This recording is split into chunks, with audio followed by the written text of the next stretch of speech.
Halo teman-teman, kembali lagi di cerita anime.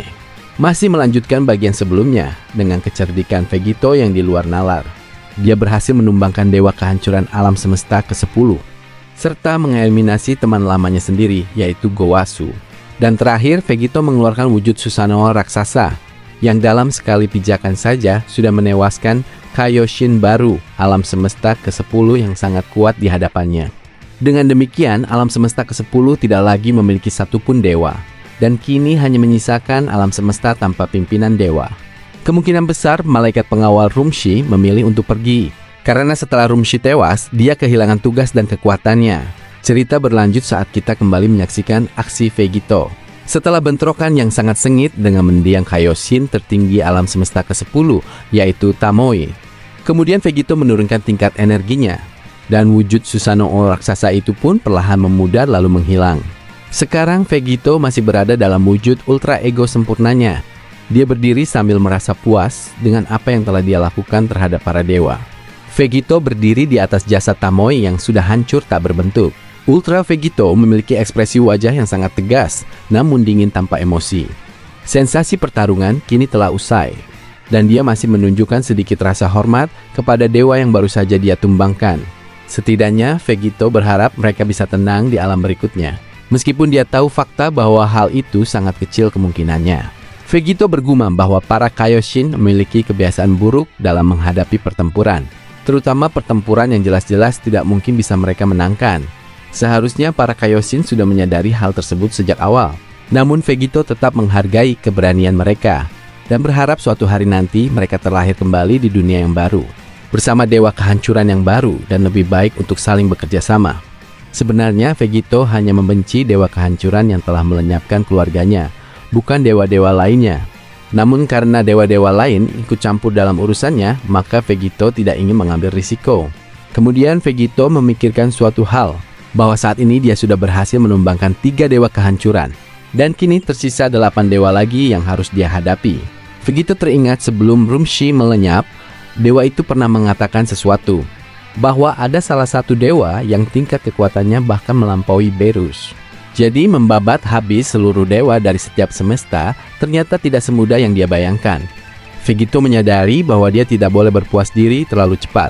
Dia juga masih penasaran kapan Zeno dan Daishinkan akan muncul untuk menghakiminya. Kemudian Vegito membalikan telapak tangannya, melihat 5 cincin yang sekarang terpasang di jari tangan kanannya. Vegito berdiam sejenak untuk memfokuskan pikirannya, mempertimbangkan langkah strategis apa yang selanjutnya harus dia lakukan. Vegito mengetahui bahwa dengan semua cincin yang dia kenakan, dia bisa melakukan perjalanan lintas garis waktu yang berbeda, bahkan mungkin kembali ke masa sebelum dia menghabisi Berus. Namun sebelum Vegito melangkah lebih jauh, di dalam ingatannya yang sempat samar, dia akhirnya mengingat kembali kisah lengkap tentang Zamasu dan Goku Black. Raut wajah Vegito seketika berubah menjadi terkejut dan kurang puas. Dia menyadari bahwa cincin waktu saja tidak akan cukup untuk mendukung seluruh rencananya. Baginya, metode yang pernah digunakan Zamasu tidak akan berjalan efektif saat ini. Sebab cincin waktu hanya akan membawanya ke garis waktu yang paralel atau berbeda. Bukan memutar balikan waktu secara murni seperti kemampuan tongkat para malaikat. Ketika Goku Black menggunakan cincin waktu, dia melakukan perjalanan dari dunianya Trunks menuju ke garis waktu lain di mana Zamasu masih ada. Dan bahkan setelah berhasil dilenyapkan dengan jurus Hakai, Goku Black tetap bertahan berada di garis waktu Trunks. Intinya adalah, kemanapun Vegito pergi, akan selalu ada versi lain dari dirinya di garis waktu tersebut. Jadi meskipun Vegito tampak mengikuti jejak Zamasu untuk memusnahkan para dewa, rencananya tidak akan berjalan mulus jika hanya mengandalkan cara Zamasu. Dengan ambisi dan tekad yang membara di dalam dadanya, Vegito segera mengepalkan tangannya dengan sangat erat. Dia mulai memfokuskan pikirannya, berharap bisa membangkitkan daya unik dari cincin tersebut untuk menjelajahi waktu. Dan persis seperti bagaimana Vegito secara misterius mampu menguasai tongkat malaikat Whis, dia juga merasakan koneksi alamiah yang kuat dengan cincin-cincin tersebut. Vegito berseru memerintahkan cincin itu untuk membawanya menembus garis waktu lain. Secara sempurna, cincin tersebut mematuhi kehendak Vegito. Sebuah portal dimensi berukuran besar langsung terbuka tepat di hadapan matanya. Sebenarnya kita sudah melihat bagaimana cincin itu bereaksi saat digunakan melawan Rumshi. Namun melihat daya ciptanya bekerja kembali saat ini, tetap saja terasa sangat mengagumkan. Tepat sebelum Vegito melangkah masuk ke dalam portal dimensi menuju tempat yang belum diketahui, Vegito memberikan sebuah pernyataan. Dia mengatakan bahwa setidaknya sebelum dia bertarung melawan Zeno dan Daishinkan, dia akan memanfaatkan kesempatan ini untuk berlatih dan mengasah kemampuannya lebih jauh lagi. Vegito bertekad untuk menjadi jauh lebih kuat demi memastikan kekalahan mutlak bagi seluruh dewa. Jadi untuk sementara waktu, Vegito memutuskan untuk meninggalkan garis waktu ini. Dan jika para dewa berniat untuk mengejarnya, maka Vegito dengan senang hati akan melayani mereka. Karena Vegito mengaku sudah lelah jika harus terus-menerus mengejar mereka. Setelah itu, Ultra Vegito melangkah masuk ke dalam portal dimensi tersebut, di mana sebuah garis waktu yang penuh misteri telah menunggunya. Entah garis waktu mana yang telah dipilih oleh Vegito, kita akan segera mengetahuinya. Setelah beberapa saat melintasi ruang dimensi, Vegito akhirnya keluar dari portal tersebut dan hampir terkejut dengan apa yang dia lihat. Dia melangkah keluar di mana pemandangan di sekelilingnya dipenuhi oleh bangunan yang sangat mirip dengan bumi. Pemandangan yang sangat familiar bagi dirinya. Namun kondisi di tempat itu tampak sangat kacau. Kota tersebut terlihat porak-poranda, seperti baru saja dihantam kehancuran besar. Vegito dengan cepat menyadari ada hal yang ganjil di sekitarnya. Dia sempat menduga bahwa ini mungkin adalah hasil perbuatan dari Goku Black dan Zamasu. Apakah ini adalah garis waktu lain yang merupakan dunia Trunks di masa depan? Vegito kemudian melihat sebuah bangunan ikonik yang tidak lain adalah rumah Bulma, yaitu Capsule Corporation. Berbagai spekulasi mulai bermunculan di pikiran Vegito. Dia kembali menebak apakah ini adalah kondisi bumi sebelum 11 dewa kehancuran menghancurkannya. Jika tebakan itu benar, Vegito bertekad akan menghentikan para dewa kehancuran dan menyelamatkan garis waktu ini. Namun tiba-tiba sebelum Vegito sempat mencerna kemana cincin waktu itu membawanya, dia merasakan 3 hawa keberadaan energi yang sangat besar. 2 di antara pancaran energi tersebut terasa sangat kenal bagi dirinya. Vegito berpikir bahwa pancaran energi ini bukanlah milik para dewa yang menjadi incarannya. Namun tingkat kekuatan dari ketiga sosok tersebut berada pada tingkatan yang hampir setara dengan para dewa. Ketika Vegito menoleh ke arah sumber energi tersebut, 3 sosok yang sedang bertarung hebat di hadapannya ternyata adalah Goku dan Vegeta, wujud Super Saiyan 4 melawan Omega Shenron. Ternyata cincin waktu telah membawa Vegito masuk ke dalam dunia Dragon Ball GT, sebuah alur cerita yang benar-benar tidak pernah diduga sebelumnya. Mengenai wujud Super Saiyan 4 mereka, tentu saja belum pernah dilihat oleh Vegito sepanjang hidupnya. Vegito yang sama terkejutnya dengan kita, merasa penasaran dengan apa yang sebenarnya sedang terjadi. Bumi di tempat ini terasa sangat berbeda dengan bumi yang pernah dia tinggali. Dan saat melihat ekor di tubuh mereka, Vegito menyimpulkan bahwa mereka berdua tidak salah lagi adalah bangsa Saiyan.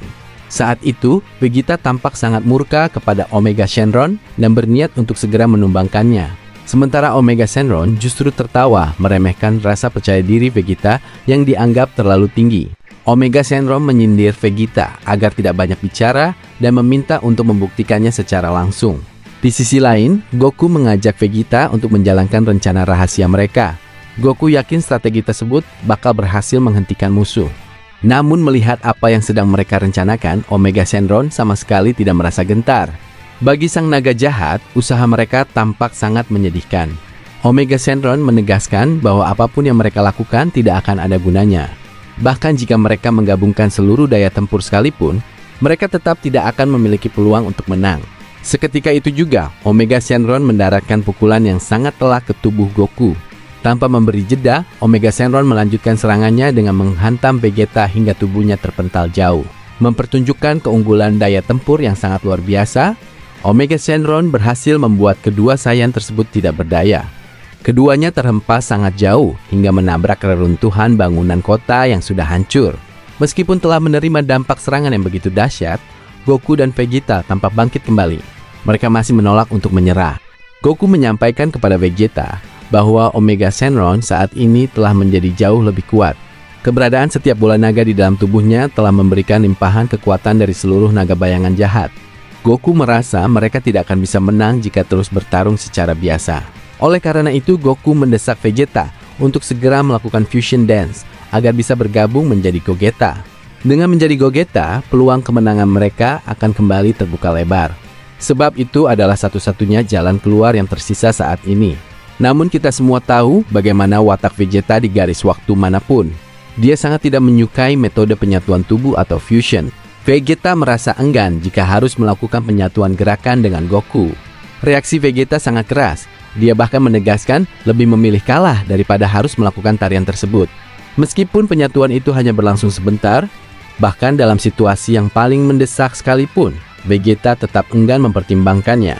Vegeta meminta Goku untuk melupakan ide tersebut karena saat ini mereka sedang tidak memiliki anting Potara.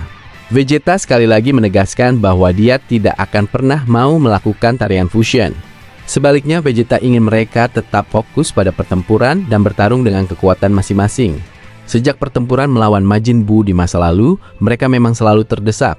Namun pada akhirnya, mereka selalu berhasil menemukan cara untuk menang tanpa perlu melakukan fusion. Dan Vegeta yakin salah satu dari mereka akan menemukan celah untuk menumbangkan Omega Shenron. Di saat Goku dan Vegeta sedang berdebat sengit, Omega Shenron hanya berdiri santai sambil tertawa dengan melipat kedua tangannya. Sejauh ini, Omega Shenron memang merupakan ancaman terkuat di alam Dragon Ball GT. Sehingga dia sama sekali tidak merasa khawatir mendengar rencana apapun yang sedang mereka diskusikan. Omega Shenron menyebut mereka sebagai makhluk yang sangat tidak berdaya. Mereka telah menghabiskan waktu bertahun-tahun, bahkan menggunakan daya bola naga demi keuntungan pribadi. Namun ketika para naga bangkit menyerang balik, bangsa manusia kini tidak sanggup untuk mengatasinya. Omega Shenron kemudian mempertanyakan kapan mereka akan menerima kekalahan. Menyerah atau setidaknya membawa petarung lain agar pertempuran ini menjadi lebih menarik. Vegito yang sudah mengamati pertempuran tersebut sejak awal akhirnya merasa jera melihat kesombongan Omega Shenron. Dia kemudian bersuara dan menanyakan apakah mereka keberatan jika dirinya ikut bergabung dalam pertempuran tersebut. Omega Shenron seketika menoleh karena mendengar suara dari seseorang yang asing. Omega Shenron merasa cukup bingung dan penasaran tentang siapa sebenarnya sosok Vegito ini, dan mengapa dia sama sekali tidak bisa mendeteksi pancaran aura keberadaan dari Vegito. Dia sempat mengira bahwa tingkat kekuatan Vegito mungkin sangat rendah sehingga tidak terdeteksi oleh inderanya. Sementara itu, dengan tatapan yang tenang namun penuh percaya diri, Vegito menoleh ke arah Goku dan Vegeta. Dia kembali menanyakan apakah Goku dan Vegeta mengizinkannya untuk ikut bertarung di tempat ini. Vegito berseloroh bahwa dia hanya ingin melakukan sedikit pemanasan sebelum waktu makan. Dan Vegito menganggap Omega Shenron yang berpenampilan seperti itu hanyalah santapan pembuka yang pas. Goku yang belum menyadari bahwa sosok tersebut adalah Vegito yang merupakan hasil penyatuan dari diri mereka, langsung merasa bersemangat melihat kedatangan petarung baru ini. Goku tersenyum melihat betapa besar rasa percaya diri yang dimiliki oleh Vegito. Meskipun Goku juga tidak bisa merasakan pancaran aura energinya, hanya dengan melihat perawakannya saja, Goku tahu bahwa Vegito adalah seorang petarung yang sangat tangguh. Goku berkata bahwa mereka mungkin tidak perlu repot-repot melakukan fusion dance dengan kehadiran pria ini. Goku juga merasa bahwa gaya dan penampilan Vegito mengingatkannya pada Vegeta serta sedikit mirip dengan dirinya. Goku sempat bertanya kepada Vegeta apakah dia mengenali pria tersebut, karena Vegito benar-benar memiliki ciri khas seorang Saiyan dengan gaya rambut seperti itu. Sementara Vegeta yang memiliki daya ingat tajam langsung menyadari siapa sosok yang berada di hadapan mereka. Vegeta merasa terkejut dan hampir tidak percaya karena dia sangat mengenali identitas Vegito. Vegeta dengan cepat memberitahu Goku bahwa pria di depan mereka bukanlah bangsa Saiyan biasa, melainkan Vegito. Di sisi lain, Omega Shenron yang enggan mendengarkan percakapan mereka langsung meluncur menyerang Vegito dengan rasa percaya diri yang tinggi. Omega Shenron meyakini bahwa tingkat kekuatan Vegito tidak akan mampu melampaui Goku dan Vegeta yang sudah berhasil dia tumbangkan. Omega Shenron menegaskan bahwa dia akan menjadikan Vegito sebagai korban berikutnya. Namun tepat saat serangan pukulan Omega Shenron akan mendarat, Vegito hanya tersenyum santai tanpa raut emosi. Dia bahkan tidak berkedip sedikit pun. Pukulan keras yang dilancarkan oleh Omega Shenron dapat dihindari dengan sangat mudah oleh Vegito, hanya dengan menggeser sedikit posisi kepala dan badannya. Omega Shenron seketika terperanjat dan merasa heran mengapa serangannya bisa meleset total. Bagi dirinya tidak mungkin ada makhluk yang mampu bergerak secepat itu. Sambil tetap tersenyum, Vegito meminta Omega Shenron untuk tidak berbesar kepala, serta mempertanyakan kapan tepatnya dia akan dijadikan korban. Sebab Vegito merasa bahwa pandangan mengenai kekuatan di antara mereka berdua sangatlah jauh berbeda. Tanpa membuang waktu, Vegito balik melancarkan serangan balasan berupa tusukan telapak tangan yang sangat keras. Serangan telak itu membuat Omega Shenron seketika memuntahkan cairan tubuhnya. Vegito kemudian meminta izin untuk mempertunjukkan sedikit dari kekuatan aslinya saat ini. Omega Shenron tidak sanggup menahan rasa sakit yang luar biasa dan heran dengan apa yang baru saja terjadi. Vegito tertawa menyaksikan kondisi musuhnya yang terdesak di hadapannya. Dengan tatapan mata yang tajam dan dingin, Vegito tampak sangat menikmati momen tersebut. Vegito menegaskan kembali bahwa dia hanya membutuhkan sedikit pemanasan. Dia juga menyindir Omega Shenron yang tidak mampu menyemburkan hawa panas seperti sosok naga pada umumnya. Setelah itu, Vegito menarik kembali tangannya meninggalkan luka berlubang di tubuh Omega Shenron. Dan sama seperti metode yang dia gunakan saat merebut cincin waktu, di sini Vegito mengambil seluruh bola naga yang ada di tubuh Omega Shenron dalam sekejap mata. Dengan demikian, tingkat kekuatan Omega Shenron langsung merosot drastis akibat kehilangan ketujuh bola naga tersebut. Melihat kejadian yang begitu cepat, Omega Shenron bahkan tidak sempat memberikan reaksi apapun. Dia hanya terpaku shock melihat ada sosok misterius yang muncul secara tiba-tiba dan mampu menumbangkannya dengan perbedaan kekuatan yang sangat jauh. Dia hanya terdiam, bahkan rasa sakit di tubuhnya terkalahkan oleh rasa terkejutnya melihat keunggulan dari Ultra Vegito. Setelah beberapa saat, barulah Omega Shenron meluapkan rasa frustrasinya atas apa yang menimpa dirinya. Vegito tanpa ragu segera melenyapkan Omega Shenron secara total, agar musuhnya itu merasakan dampak akhir dari kesombongannya. Tubuh Omega Shenron perlahan hancur dan lenyap sepenuhnya di udara. Vegito mengucapkan salam perpisahan terakhir untuk Omega Shenron. Kini tampak Vegito berhasil menguasai ketujuh bola naga bintang hitam tersebut. Melihat benda tersebut membuat Vegito sempat merasa tersentuh, karena di garis waktunya sendiri keberadaan bola naga sudah tidak ada lagi. Namun yang lebih menjadi perhatiannya adalah betapa buruknya dampak yang telah ditimbulkan oleh para dewa. Bahkan daya dari bola naga pun tidak sanggup untuk memulihkannya. Kemudian Vegito mengalihkan pandangannya menuju ke arah Goku dan Vegeta. Vegito meyakini bahwa mereka berdua belum mengalami penderitaan berat seperti yang terjadi di dunianya. Jadi masih ada titik terang bagi mereka, dan bola naga ini akan jauh lebih berguna jika diberikan kepada mereka. Ultra Vegito kemudian melompat mendekati Goku dan Vegeta. Dia memegang tongkat malaikatnya sambil memutar ketujuh bola naga tersebut di udara membentuk lingkaran. Melihat sikap Vegito yang seperti ini, sempat membingungkan apakah dia datang sebagai kawan atau justru membawa ancaman bagi Goku dan Vegeta. Namun secara mengejutkan, Vegito mendadak mengubah ekspresi wajahnya menjadi jauh lebih ramah. Lalu meminta disediakan makanan kepada Goku dan Vegeta. Dia mengaku bahwa sejak pertempuran sengit melawan para dewa, bahkan mungkin sejak 10 tahun yang lalu, dia belum pernah mengisi perutnya sama sekali. Dengan berada dalam wujud Ultra Ego, ketahanan fisik Vegito memang sudah menyerupai sosok dewa. Goku dan Vegeta yang menyaksikan perubahan sikap tersebut tidak mampu menyembunyikan rasa heran mereka. Mereka merasa sangat bingung dengan kepribadian serta tindakan yang ditunjukkan oleh Vegito. Lantas, apakah Vegito benar-benar akan berbuat baik kepada mereka? Atau justru dia menyimpan rencana lain seperti yang pernah dia lakukan kepada Gowasu? Apakah kita akan menyaksikan bentrokan sengit antara Vegito melawan Gogeta? Ataukah Goku dan Vegeta dari era Dragon Ball GT ini justru bakal bersekutu dengan Vegito untuk menumbangkan para dewa? Makin penasaran? Tonton kelanjutannya hanya di channel Cerita Anime.